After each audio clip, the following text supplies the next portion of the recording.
Welcome to the Funding Foundation series from Top Hat Business Group. If you're planning to buy a business using an SBA loan, there's one key piece that trips up buyers more than anything. How much do you actually need to put down, and where can those funds come from?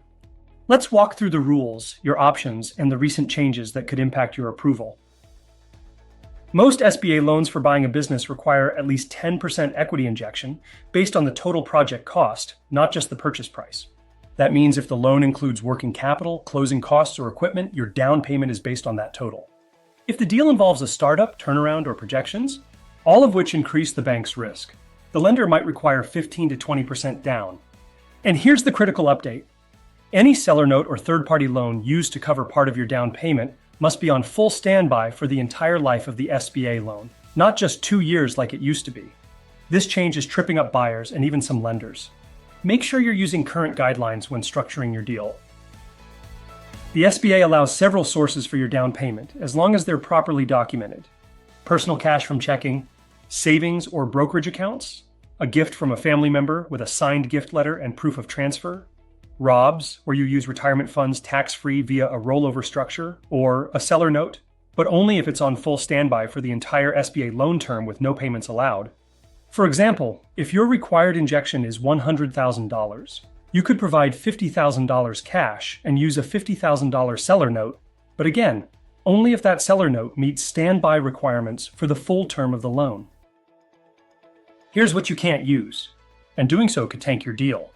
Personal loans or credit card advances, business loans, even if they are under your name, undocumented gifts without a paper trail, or funds transferred last minute without a clear verifiable source.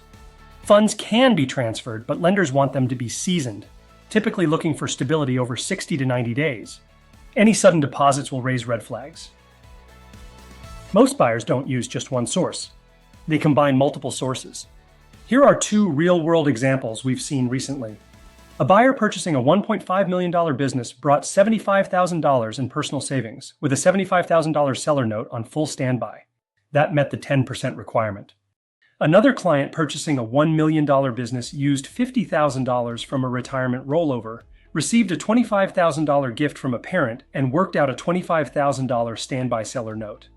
These combinations work, as long as each piece is documented and allowed under current SBA rules. To give yourself the best shot at SBA approval, start preparing your down payment structure early, ideally before you submit a letter of intent. Keep your funds clean and seasoned and avoid last-minute shuffling. And work with a broker or lender who knows the SBA rulebook inside and out, especially with new SOP changes in effect. At Top Hat Business Group, we often help buyers structure their deal before they even pick a business, so their funding path is already lined up.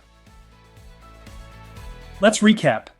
The SBA typically requires 10% down based on the total project cost. You can use cash, gifts, ROBs, and seller notes on full-term standby to contribute to the down payment amount.